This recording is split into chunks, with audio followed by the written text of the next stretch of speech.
Greetings everyone, Pete Pardo here from Sea of Tranquility. Welcome to day 2 of my top 30 Southern Rock album countdown. I am up to album number 29, so of course there are 30 days in June. I have put together a list of my favorite 30 Southern Rock albums of all time. Style of music I love listening to in the summertime, and as we're moving into summer here in June, figure a good time to kind of break out my list of some of my favorite albums that fall under the subgenre called Southern Rock and kind of formulate a list of 30. I had one yesterday, my number 30. Today's number 29.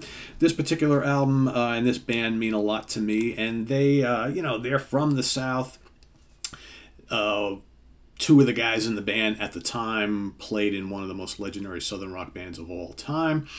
But this band that they put together is Southern Rock, but a little bit different, whereas they take their influences, I think, from a lot of the U.S. blues bands, a lot of the British blues bands, as well as some of the 70s hard rock bands like Mountain and Humble Pie, Jeff Beck Group, that sort of thing, but also some of the more rock and Southern groups like Lynyrd Skynyrd and maybe Blackfoot, and certainly the Allman Brothers.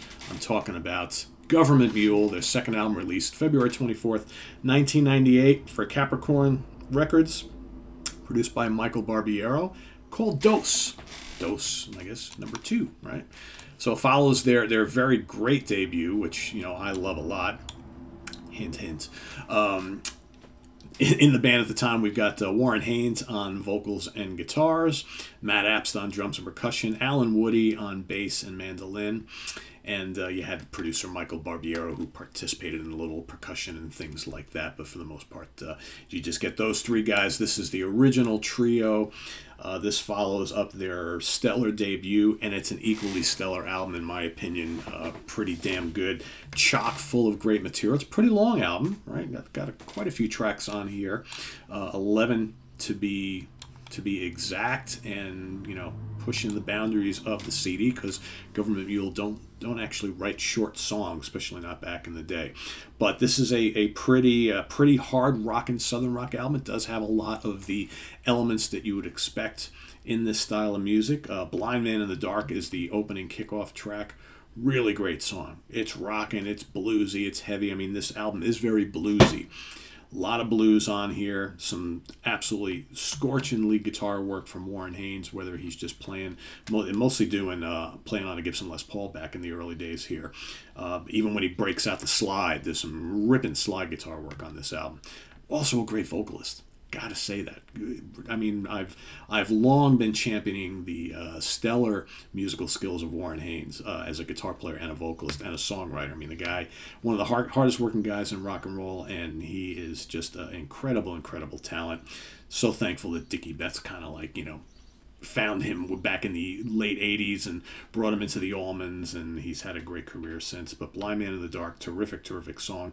Thorazine Shuffle, another kind of, there's also a psychedelic element to this album, which I really dig a lot. You hear it on that song. Then you got the cool instrumental Thelonious Beck. Put Thelonious Monk and Jeff Beck together. What do you got? Thelonious Beck, really cool swing to this song, and it just tasty guitar licks throughout the whole thing, and the rhythm section of this band is just absolutely terrific. Then you got Game Face, a little more melodic, kind of bluesy rocker. Tower and Fool kind of follows suit. Then you got Birth of the Mule, another really cool instrumental song with lots of sizzling guitar work, great grooves in that. The more acoustic, bluesy bass John the Revelator, which again has its roots in Southern American rhythm and blues, from the 50s and 60s. Really good song. Great vocals from Warren. Then they do a really cool rockin' version of the Beatles' She Said, She Said. Warren again killing it on the vocals, especially on the chorus. Really nicely done. Then you got Larger Than Life. Another good, meaty, bluesy rock song. And then Raven Blacklight, or Black Night, I should say, which is a more acoustic-based song. Again, if you like the more acoustic, kind of like country rock flavors of a lot of Southern rock bands, they hit on that a little bit on this particular track, couple tracks on this album. And then the final is I Shall Return, which is more of your typical slide guitar Southern rock style song. Also really good. So a lot of a lot of material on this album to dig in. Like I said, it is a longer album, but man, Warren, Allie, and Matt really hit it out of the park. Quite a good album. Probably the last album of theirs that really touches on the early kind of power trio thing that they were going for. Again, think, you know, Skynyrd, Blackfoot style Southern rock, early Allman Brothers band mixed with like some of the British bands, you know, like I said, Humble Pie, and maybe, you know, maybe from America here a little bit of Mountain or Cactus, Mike Bloomfield, that sort of thing.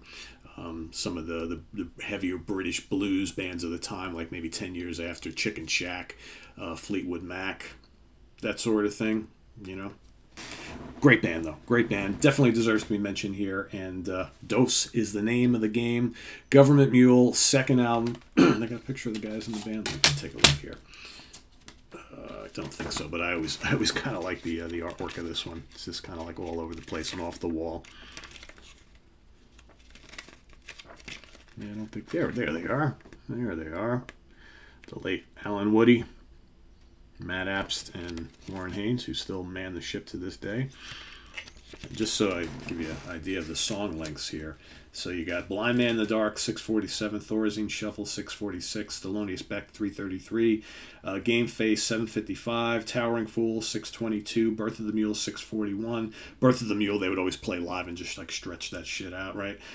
John the Revelator, 3:49, She Said, just under 7 minutes.